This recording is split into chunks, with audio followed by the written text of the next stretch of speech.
Good morning all. Today we are going to see the part 2 of the facial nerve. In the last part we have seen the functional components, cause and relations of the facial nerve. Today we will deal with the branches and applied anatomy of the facial nerve.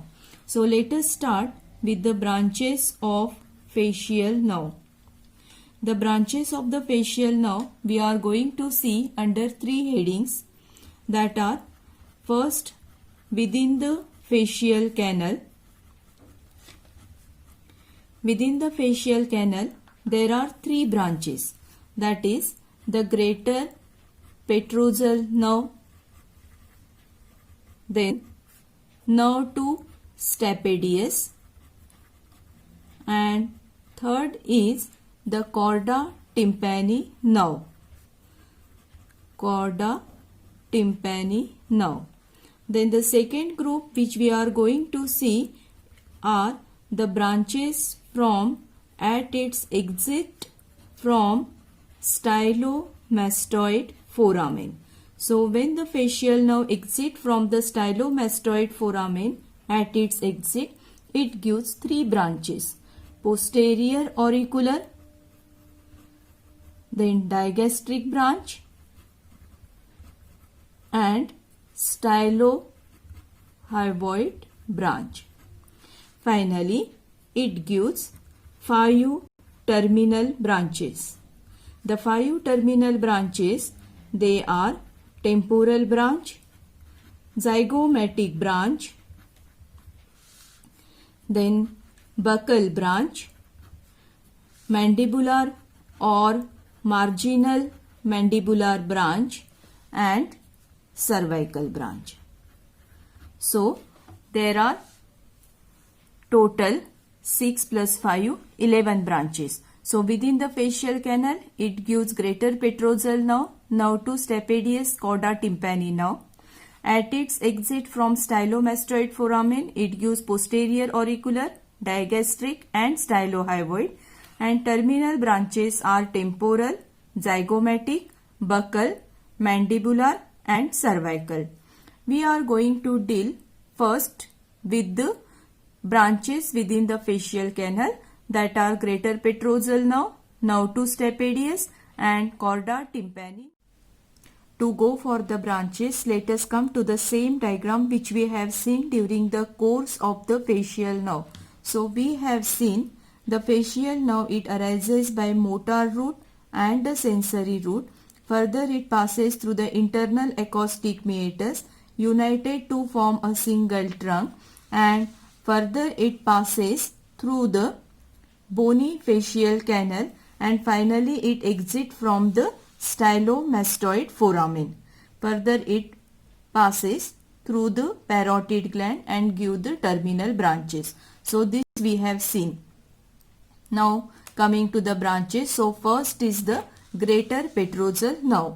Now the greater petrosal nerve, it arises from the geniculate ganglion. So this is the genu, that is the first band, and it contains the geniculate ganglion. So the greater petrosal nerve, it arises from the geniculate ganglion. After arising, it proceeds towards the foramen lacerum.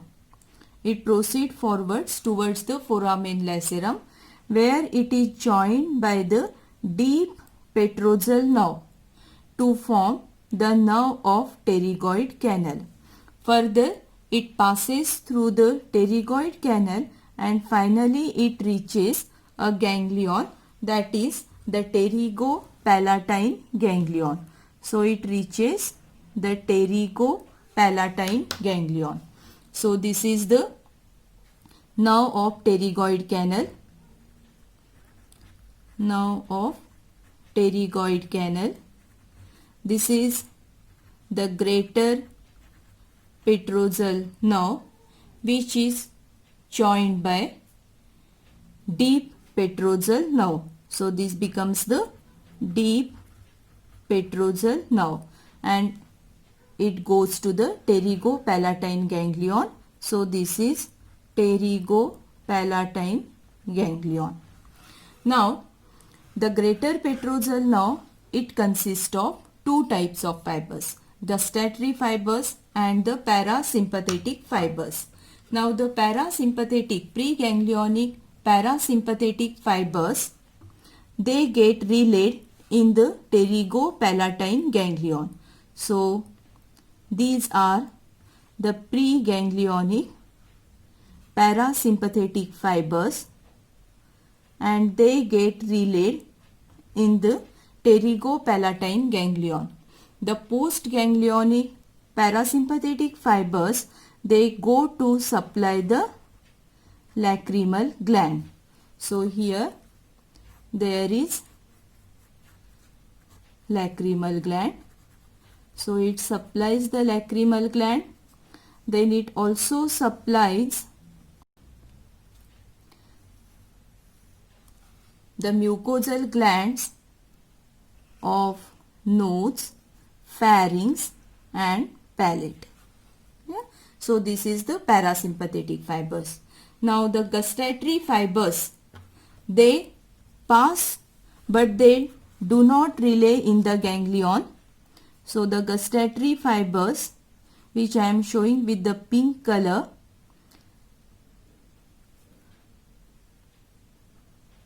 they pass through the fibers but they do not relay in the ganglion and they go to supply the palate.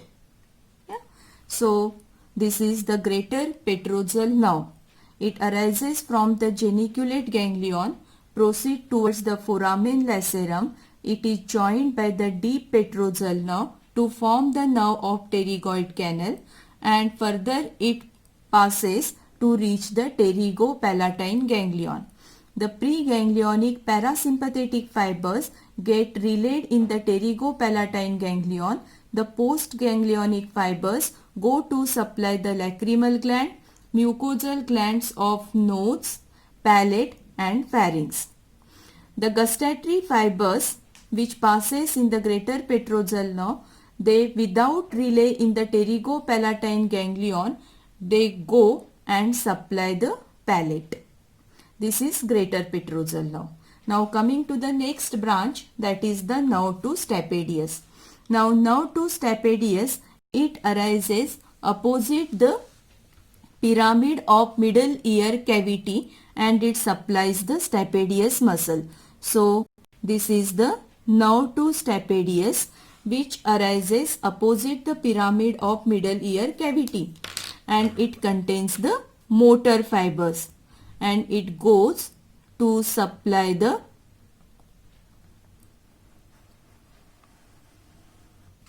stapedius muscle. So it is supplying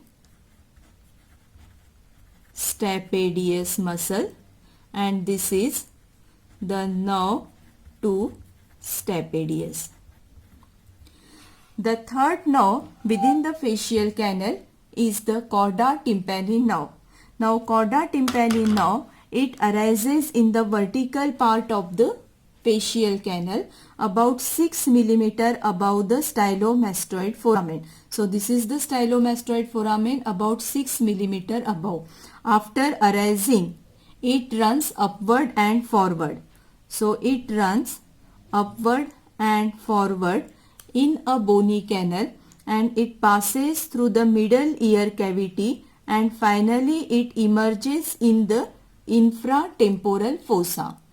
Here it gets joined by the lingual nerve. So this is the lingual nerve. It gets joined by the lingual nerve and through which its fibers are distributed. So through which its fibers get distributed. Now chorda tympani nerve also consists of parasympathetic fibers and the gustatory fibers. Now the preganglionic parasympathetic fibers, they are coming, they enter the chorda tympani nerve and the preganglionic parasympathetic fibers, they get relay in the submandibular ganglion. So this is the submandibular ganglion. The preganglionic parasympathetic fibers, they get relay in the submandibular ganglion and the postganglionic secretomotor fibers are supplied to the submandibular gland and the sublingual gland. So this is the submandibular gland and this is sublingual gland. So this is submandibular gland. This is sublingual gland. The gustatory fibers, they passes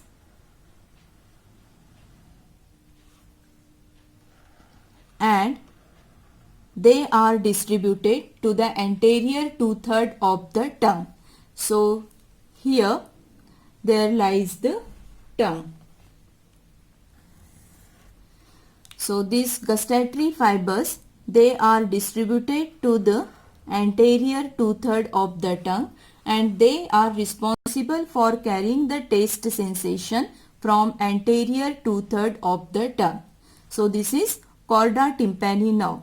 It arises from the vertical part of the facial canal about 6 mm above the stylomastoid foramen and it passes upward and forward, finally emerges in the infratemporal fossa where it is joined by the lingual nerve through which it is distributed. The preganglionic parasympathetic fibers, these green color fibers, they get relayed in the submandibular ganglion. So this is submandibular ganglion. This is the tongue. So they get relayed in the submandibular ganglion and postganglionic fibers are supplied to the submandibular gland and the sublingual gland. The gustatory fibers, that are the pink color fibers, they are distributed to the anterior 2/3 of the tongue and they are responsible for carrying the taste sensation from anterior 2/3 of the tongue. Now coming to the next three branches which are arising at its exit from stylomastoid foramen. So these are posterior auricular, digastric and stylohyoid. So let us go back to the diagram. So this is the stylomastoid foramen and at its exit from the stylomastoid foramen it gives three branches. So first is the posterior auricular nerve. Now posterior auricular nerve, it arises just below the stylomastoid foramen. After arising from the stylomastoid foramen, it ascends between mastoid process and external acoustic meatus. And finally it goes to supply the three muscles, that are auricularis posterior, then occipitalis and intrinsic muscles of back of auricle. Intrinsic muscles of the back of auricle. These three muscles are supplied by the posterior auricular nerve. So this is posterior auricular nerve. The next branch which is given at the exit from stylomastoid foramen is the digastric branch. It arises very close to the previous one and it is a short branch. It is a short branch and it supplies the posterior belly of digastric. So it goes and it supplies the posterior belly of digastric. So it is responsible to supply the posterior belly of digastric, and this is about the posterior auricular nerve. So this becomes the digastric branch. Digastric branch.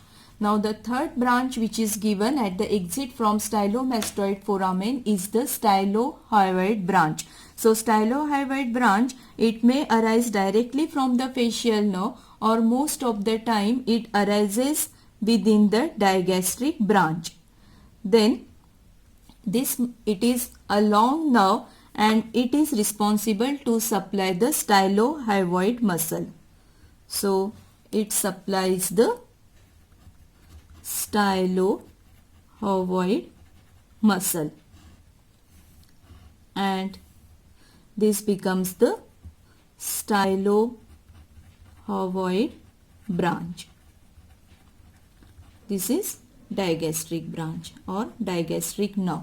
So there are three nerves at it exit from the stylomastoid foramen.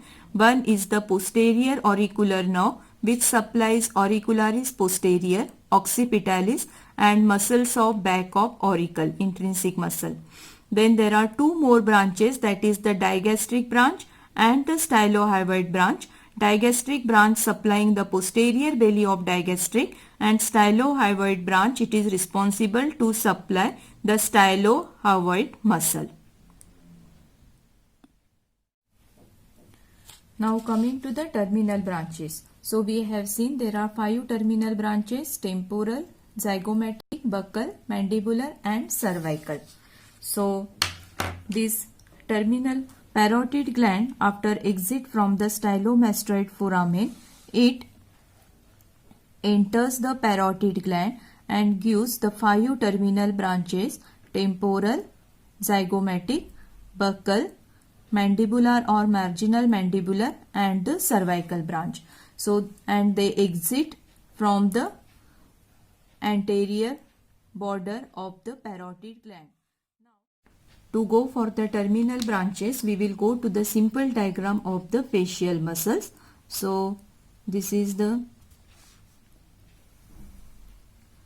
nose, this is the oral cavity. Now this is the palpebral fissure around which lies the orbicularis oculi muscle. There is frontalis muscle and this is the corrugator supercilii. Then posteriorly here lies the parotid gland with the parotid duct. This is the acoustic meatus, zygomatic arch. Here there lies the orbicularis oris muscle, zygomaticus major and minor muscle. This is levator anguli oris, levator labii superioris muscle. Then this is levator labii superioris alegnesi and this is the nasalis muscle. Then here there is risorius muscle, depressor anguli oris, depressor labii inferioris and the mentalis muscle. Here there lies the masseter muscle and this is the buccinator muscle. So with this we will come to the terminal branches of the facial nerve. So ideally nerve should be drawn with the yellow color, but as we have taken the red color for the motor root, we are going to draw here the nerve with the red color and it is also clear to see. So facial nerve, the motor root, after entering the parotid gland, it divides into two main trunk, that is the temporofacial and the cervicofacial. The temporofacial further divides into temporal branch and the zygomatic branch, where the cervicofacial, it divides into three branches: buccal branch, marginal mandibular and the cervical branch. So let us come to all the branches one by one. So first coming to the temporal branch. The temporal branch, it crosses the zygomatic arch and it gives one branch posteriorly to supply the auricularis anterior and auricularis superior muscle. Further it passes forward and supply the orbicularis oculi muscle, frontalis muscle and the corrugator supercilii muscle. So this is orbicularis oculi, this is corrugator supercilii muscle and this is the frontalis muscle. So these muscles are supplied by temporal branch of the facial nerve. Then next is the zygomatic branch. The zygomatic branch, it also crosses the zygomatic bone and it supplies the orbicularis oculi muscle. The same muscle lower part is supplied by the zygomatic branch. Then coming to the cervicofacial trunk. The cervicofacial trunk, it gives the buccal branch, mandibular branch and the cervical branch. The buccal branch, it divides further into upper buccal branch and the lower buccal branch. The upper buccal branch passes superior to the parotid duct. This is parotid duct. And lower buccal branch runs below the parotid duct. Upper buccal branch, it supplies the zygomaticus major muscle, zygomaticus minor muscle. It supplies the levator anguli oris, levator labii superioris and levator labii superioris alechnasi and the muscles of the nose, that is nasalis. So it supplies, this is zygomaticus major and minor muscle. It supplies levator anguli oris muscle. Then it supplies levator labii superioris muscle, levator labii superioris alechnasi muscle and it also supplies the nasalis muscle. Then lower buccal branch. The lower buccal branch, it runs below the parotid duct and it supplies the buccinator muscle and orbicularis oris muscle. So this is buccinator muscle and this is orbicularis oris muscle. Then coming to the next branch, that is the mandibular branch or the marginal mandibular branch. So marginal mandibular branch, it runs below the angle of mandible and it soon crosses the body of the mandible and it further supplies the risorius muscle. It supplies the depressor anguli oris. It supplies the depressor labii inferioris and it supplies the mentalis muscle. Yeah. So this is risorius muscle, this is depressor anguli oris, this is depressor labii inferioris and this is the mentalis muscle which is supplied by marginal mandibular branch. The last branch is the cervical branch. It appears through the apex of the parotid gland, run downward and forward and it supplies the platysma muscle. So in the neck we know that there is platysma, so it supplies the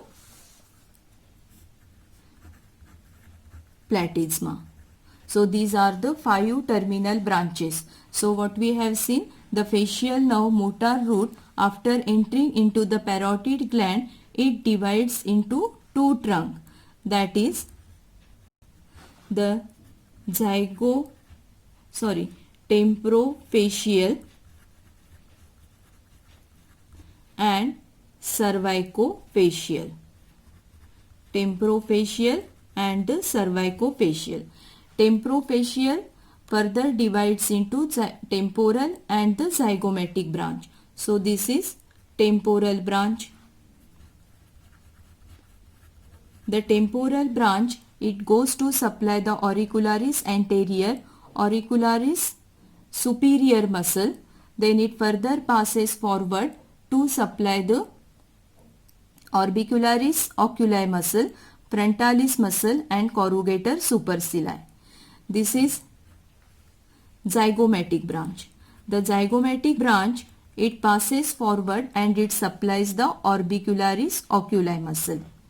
Then next is the buccal branch, which divides into upper buccal branch and the lower buccal branch. So this is upper buccal and this is the lower buccal. Upper buccal branch, it supplies the zygomaticus major and minor muscle. It supplies the levator anguli oris, levator labii superioris, levator labii superioris alecnasi and the nasalis muscle. Whereas the lower buccal branch, it supplies the buccinator muscle and orbicularis oris muscle.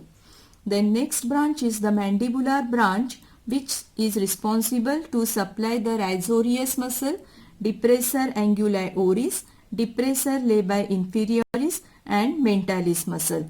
So this is the mandibular or marginal mandibular branch. And last is the cervical branch, which passes downward and it supplies the platysma. So these are the terminal branches and all the branches of the facial nerve. Now coming to the applied anatomy of the facial nerve. Applied anatomy of facial nerve. Now the applied anatomy, that is the lesion of the facial nerve, it may be supranuclear lesion, that is the lesion above the nucleus of the facial nerve. It may be nuclear lesion, that is the lesion at the nucleus, or it may be infranuclear lesion, that means the lesion below the level of nucleus. Now first coming to the supranuclear paralysis of the facial nerve. Now supranuclear paralysis of the facial nerve, it involves upper motor neuron type of paralysis. Upper motor neuron type of paralysis. And this paralysis results in impairment or loss of movement of the lower facial muscle of contralateral side.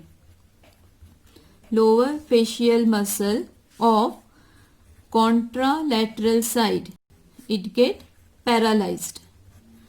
But upper facial muscles are totally escaped. Upper facial muscle totally escaped.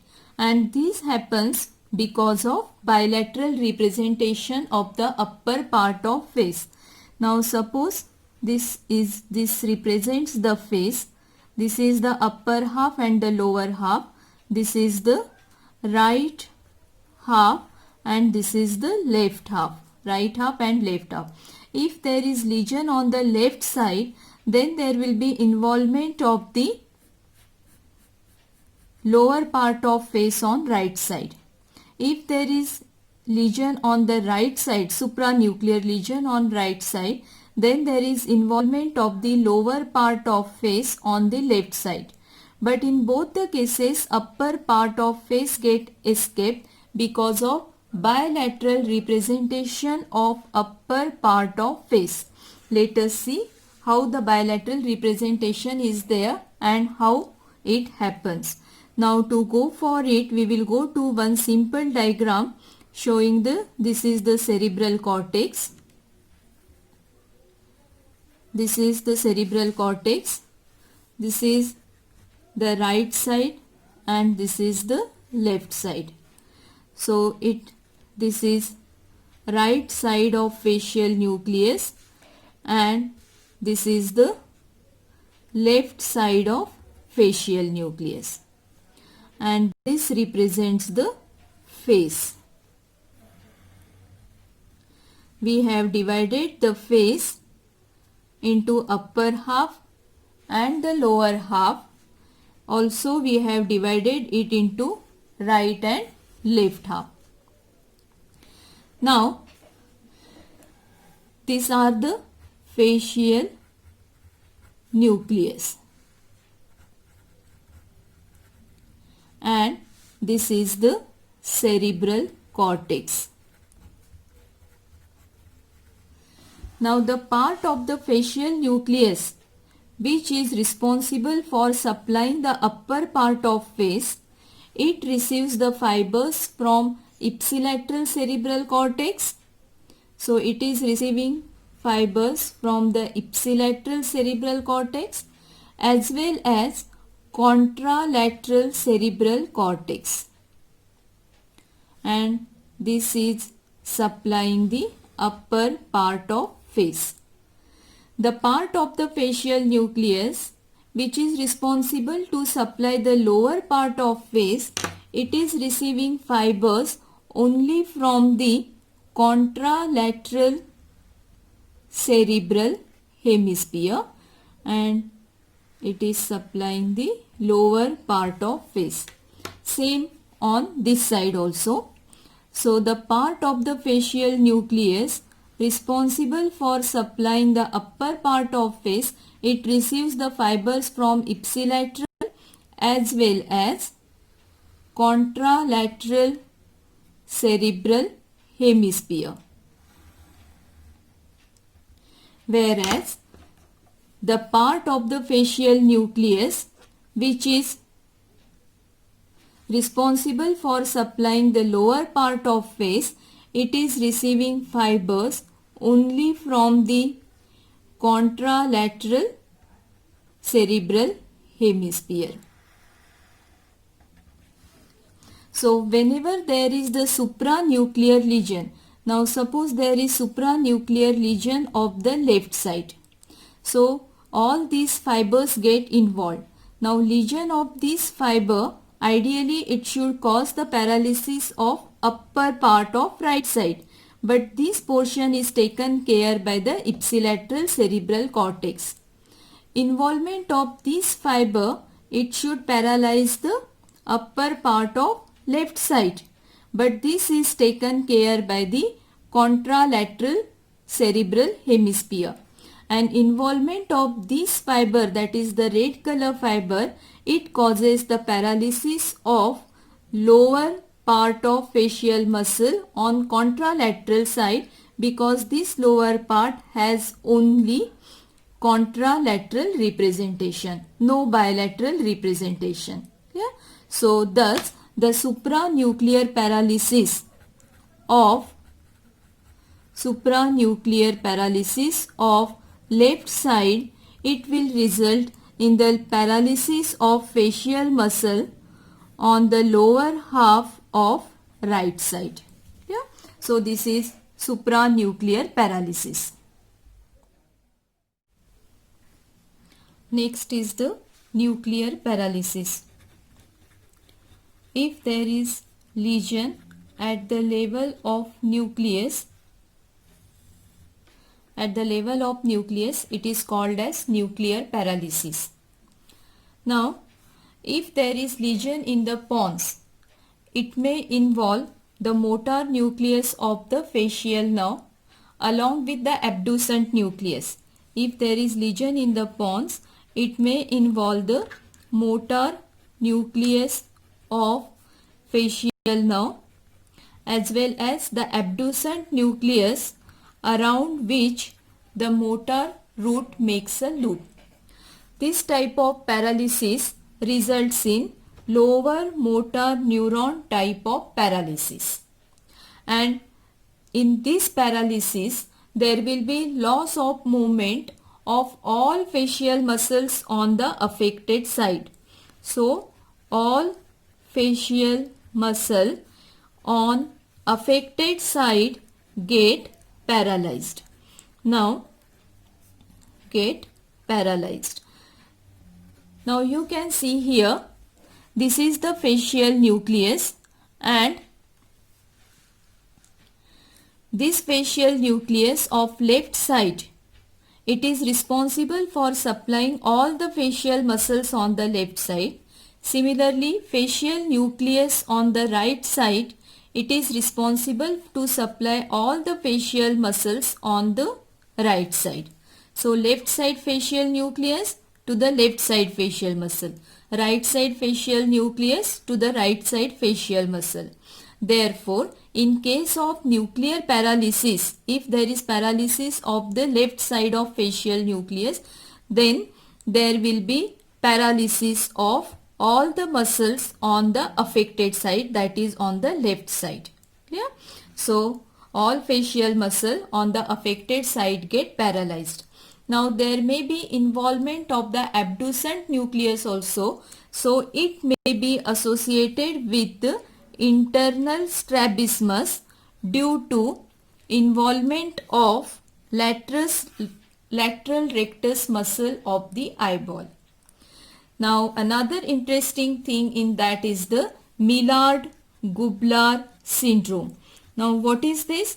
Sometime the pontine lesion results in the lesion of facial nucleus and the pyramidal tract, and in that case it is expressed as the Maillard-Goubler syndrome, which is characterized by contralateral hemiplegia.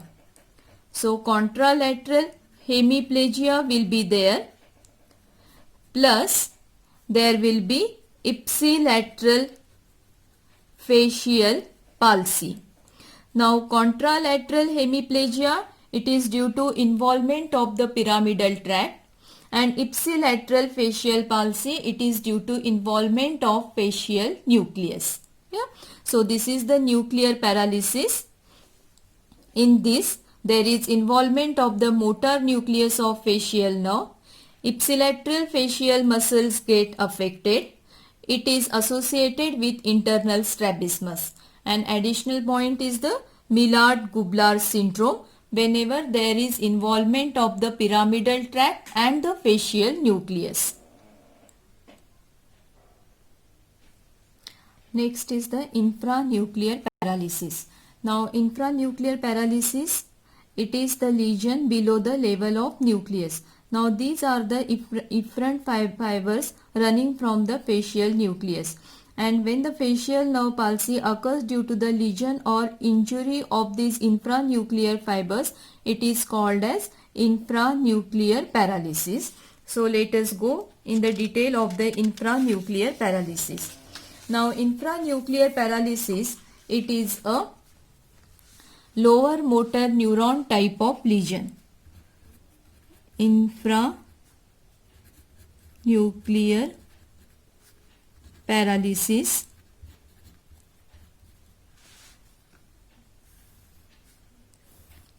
it is a lower motor neuron type of lesion, and the manifestations of this injury, peripheral injury, vary according to the site of involvement. So as it is depending on the site of involvement, we will go to the course of the facial nerve. So we have seen the course of the facial nerve, that it, after arising by the motor and sensory route, it passes through the internal acoustic meatus, then it passes through the facial canal. So this is the genu. Then after that it comes out of the stylomastoid foramen, and further it passes to give the 5 terminal branches. Now this represents the acoustic meatus, internal acoustic meatus, and this is the stylomastoid foramen. Stylomastoid foramen. This is the origin of the chorda tympani nerve. This is the nerve to stapedius. Yeah. So this is the line diagram of the course of the facial now. Now we will go according to the site where the lesion occurs. Now if there is sudden paralysis of facial nerve at or below the stylomastoid foramen. This is the stylomastoid foramen from which the facial nerve comes out. If there is lesion at or below the stylomastoid foramen, that is somewhere here, then it produces a typical palsy. It is called as Bell's palsy, in which the face becomes asymmetrical. So this is the first site of lesion. In the first site of lesion, it results in the Bell's palsy. And in the Bell's palsy, the face becomes asymmetrical. So what happens? Let us go for all the symptoms of the Bell's palsy. Now in case of Bell's palsy, the transverse wrinkles of the forehead disappear. Now this is the normal side and this is the affected side. So on normal side there are transverse wrinkles, but there will be no transverse wrinkles of the forehead on the affected side. The eyebrow droops. This is the normal eyebrow and this is the drooping of the eyebrow on the affected side. Palpebral fissure is wider than the normal because of the unopposed action of the levator palpebrae superioris. Also there is inability to close the eye. So normal eye can be closed, but affected eye cannot be closed. And tears roll over the cheek. Clear? Also the corneal reflex, it get disturbed and it may result in the corneal ulcer and blindness. When an attempt is made to close the eyelid, the eyeball on the affected side is seen to roll upward. When attempt is made to close the eye, on the affected side, the eyeball seen to be rolled upward. This is known as Bell's phenomena. This is known as Bell's phenomena, which occurs on the affected side. Then what else? The nasolabial fold disappears. So this is the nose and this is the mouth. So nasolabial fold, it is present on the normal side. It is absent on the affected side. Then during smiling, what happens? The angle of mouth, it remains motionless on the affected side, whereas the other angle move upward and laterally. It remains constant, but other angle on the normal side, it moves upward and laterally. Therefore, the oral fissure almost become triangular in outline. Then, due to paralysis of the buccinator muscle, food accumulates in the vestibule of the mouth and occasionally dribbles from the corner of the mouth. Then, also, the lips on the affected side cannot move. We have seen that lips on the affected side cannot move. Therefore, pursing of the whistle is disturbed and labial speech also get affected. Yeah? So these are the symptoms of Bell's palsy. So what we have seen, the transverse wrinkle of the forehead disappear. Transverse wrinkle of the forehead disappear on the affected side, that we have shown. Then next is the eyebrow droops. Eyebrow get droops down. Then palpebral fissure is wide because of the unopposed action of the levator palpebrae superioris. Then tears, they roll on the cheek. Corneal reflex is disturbed, therefore it may result in the corneal ulcer and further it may result in the blindness also. When an attempt is made to close the eye, there is occurrence of the Bell's phenomena. Then next, we have seen nasolabial fold, it get disappear. Nasolabial fold disappear. Whenever there is an attempt for the smiling, the angle of mouth on the affected side remains constant, but on the normal side it goes upward and laterally. Therefore, there is almost triangular oral fissure. Clear? Then next we have seen that lips on the affected side cannot move. Therefore, pursing of the whistle is get affected.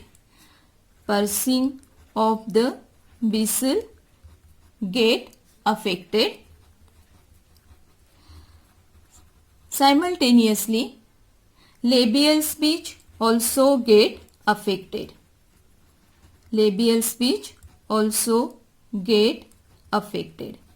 Then because of the paralysis of the buccinator muscle, the food accumulates in the vestibule of the mouth and occasionally dribbles out of the corner of the mouth.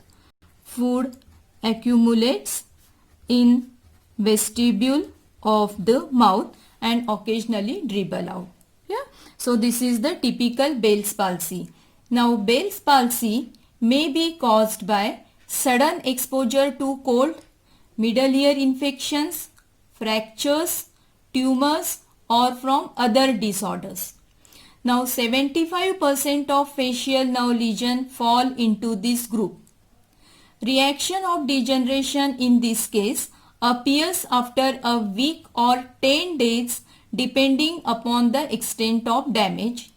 In majority of cases, partial or complete recovery occurs in 2 to 8 weeks. Yeah?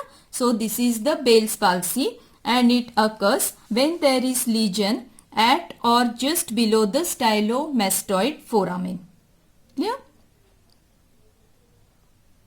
Now next, there may be lesion above the origin of the chorda tympani nerve. So this is the second site of lesion. If there is lesion above the origin of the chorda tympani nerve, so in this case it will show all the symptoms of Bell's palsy because it is proximal to this level. So it is going to show all the symptoms of Bell's palsy, plus there will be now symptoms because of the damage to the chorda tympani nerve or proximal lesion proximal to the chorda tympani nerve. So there will be symptoms of Bell's palsy, plus there will be loss of taste from anterior 2/3 of the tongue, plus there is a lack of salivation, because we know that chorda tympani nerve, it is supplying secretomotor fibers to the submandibular and sublingual gland, and it is responsible for carrying the taste sensation from anterior 2/3 of tongue. So whenever there is lesion above the origin of chorda tympani nerve, it will show symptoms of Bell's palsy plus loss of taste from anterior 2/3 of tongue plus lack of salivation.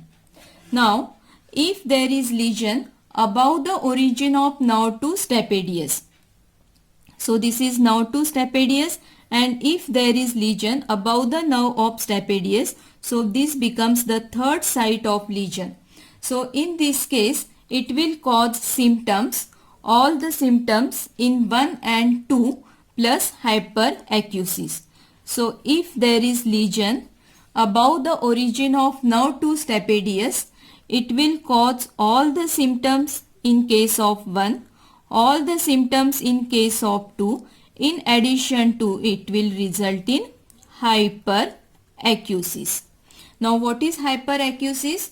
Normally the transmission of loud sounds to the internal ear is dampened by the stapedius muscle. But as a result of lesion proximal to the nerve 2 stapedius, this muscle, stapedius muscle, get paralyzed, and as a result normal sound appears too loud, it is called as hyperacusis. So in case of this lesion, there will be all the symptoms resulting in 1, all the symptoms resulting in 2 plus hyperacusis.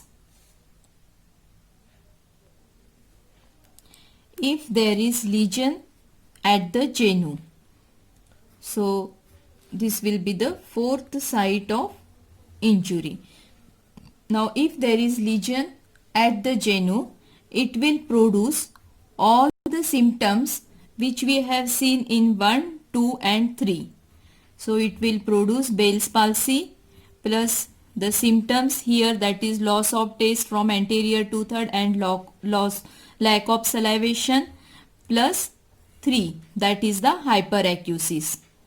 In addition to it, it will produce the diminished lacrimation. It will cause diminished lacrimation because we know that greater petrosal now arising from the geniculate ganglion, it goes to supply the lacrimal gland. So lesion at the genu, it will produce all the symptoms of 1, 2, 3 plus diminished lacrimation. Now one interesting phenomena is the crocodile tear syndrome. Now what is this? Now during crocodile tear syndrome.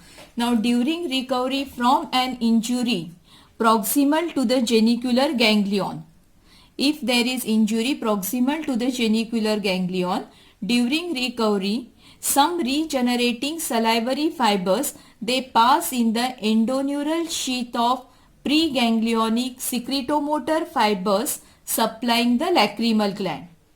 Regenerating salivary fiber pass in the endoneural sheath of preganglionic secretomotor fibers supplying lacrimal gland, and that is why patient lacrimates while eating the food, and this is known as crocodile tear syndrome. This is known as crocodile tear syndrome. So this is all about the infranuclear paralysis. So we have seen there may be lesion at or below the stylomastoid foramen producing the Bell's palsy. There may be lesion above the chorda tympani now producing the Bell's palsy plus loss of taste from anterior two-third of tongue and lack of salivation. Injury proximal to the nerve to stapedius will result in all the symptom in 1 and 2 plus hyperacusis. If there is lesion at the genu, it will produce all the symptom of 1, 2, 3 plus diminished lacrimation. Yeah, this is infranuclear paralysis. Now the last point in the applied is the Ramsay-Hunt syndrome. So this is Ramsay-Hunt syndrome. Now the Ramsay-Hunt syndrome, it is the syndrome which is caused by the involvement of geniculate ganglion by herpes zoster. If there is involvement of the geniculate ganglion by herpes zoster, it results in the Ramsay-Hunt syndrome, and it has symptoms of, so now there is involvement of the geniculate ganglion, that means all the symptoms which we have seen over here, all the symptoms. So what will be the symptom of Ramsay-Hunt syndrome? It will result in hyperacusis due to loss of paralysis of stapedius muscle. There will be loss of lacrimation or diminished lacrimation due to involvement of greater petrosal nerve. Then there will be loss of sensation in anterior two-third of the tongue because of involvement of chorda tympani nerve. Then there will be Bell's palsy. Then there is loss of salivation, and because of herpes zoster you are able to see the vesicles on the auricle. So this is Ramsay-Hunt syndrome. So this is all about the applied anatomy of the facial nerve and thus all about the facial nerve. Thank you.